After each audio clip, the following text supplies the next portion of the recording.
பாலக்கோடு சட்டமன்ற தொகுதிக்கு உட்பட்ட ஜிட்டாண்டள்ளி, மகேந்திரமங்கலம், பிக்கநெல்லி, ஜக்கசமுத்திரம் ஆகிய 4 ஊராட்சிகளுக்கு உட்பட்ட பகுதி மலைப்பகுதியாகவும் வனப்பகுதியாகவும் இருக்கிறது.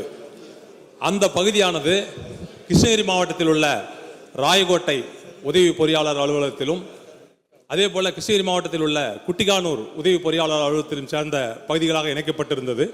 இன்றைக்கு அதை ஒட்டுமொத்தமாக ஜக்கசமுத்திரம் பகுதிக்கு மாற்றப்பட்டிருக்கிறது.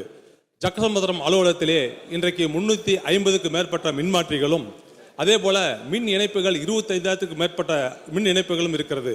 ஆகவே அதே பகுதி மலைப்பகுதியும் வனப்பகுதியும் சேர்ந்த மக்கள் பயனடைவதற்கு வகையிலே ஜிட்டாண்டள்ளியை மையமாக கொண்டு ஒரு உதவி பொறியாளர் அலுவலகம் புதிதாக துவக்க மாண்புமிகு அமைச்சர் முன்வருவாரா என்று கேட்டுக்கொண்டு, அதே நேரத்தில் அதே போல பாலக்கோடு கிராம பகுதியில் இருக்கின்ற அலுவலகம் வெள்ளிச்சந்தையில் இருந்து 20 கிலோமீட்டருக்கு மேலாக இருக்கிறது. அந்த வெள்ளிச்சந்தை சுற்றி இருக்கிற பகுதிகளை எல்லாம் அதில் சேர்த்திருக்கிறார்கள். ஆகவே அதையும் வெள்ளிச்சந்தை மையமாக கொண்டு அதிலும் மின்மாற்றிகளும் மின் இணைப்புகளும் கூடுதலாக இருக்கிறது.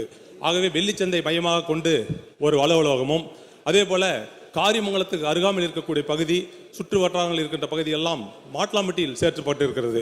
ஆக மாட்லாம்பட்டியிலிருந்து கொஞ்சம் பிரித்தும் காரிமங்கலத்திலிருந்து கொஞ்சம் பிரித்தும் கரகோடலியை மையமாக கொண்டு ஒரு உதவி பொறியாளர் அலுவலகமும் ஆக இந்த 3 அலுவலகங்களை கொடுப்பதற்கு மாண்புமிகு அமைச்சர் முன் வருவாரா என்று தங்கள் வாயிலாக கேட்டு அமர்கின்றேன். மாண்புமிகு அமைச்சர். மாண்புமிகு பேரவைத் தலைவர்களே, மலைப்பகுதிகளில் அரசு சிறப்பு கவனம் செலுத்தி சீரான மின் விநியோகத்திற்கான உரிய நடவடிக்கைகளை தொடர்ந்து மேற்கொண்டு வருகிறது.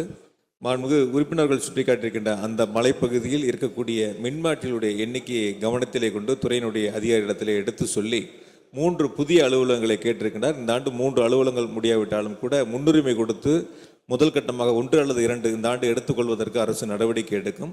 மீதம் இருக்கக்கூடிய அந்த 2 பகுதியிலும் சுட்டி காட்டியிருக்கிறார். அங்கே கூடிய மின் இணைப்புகளுடைய எண்ணிக்கை, மின்மாற்றிகளுடைய எண்ணிக்கையை கவனத்திலே கொண்டு குறைந்தபட்சம் 140 மின்மாற்றிகள் இருந்தால் புதிய அலுவலகம் தொடங்குவதற்கான அரசு கருத்துரு இருக்கிறது.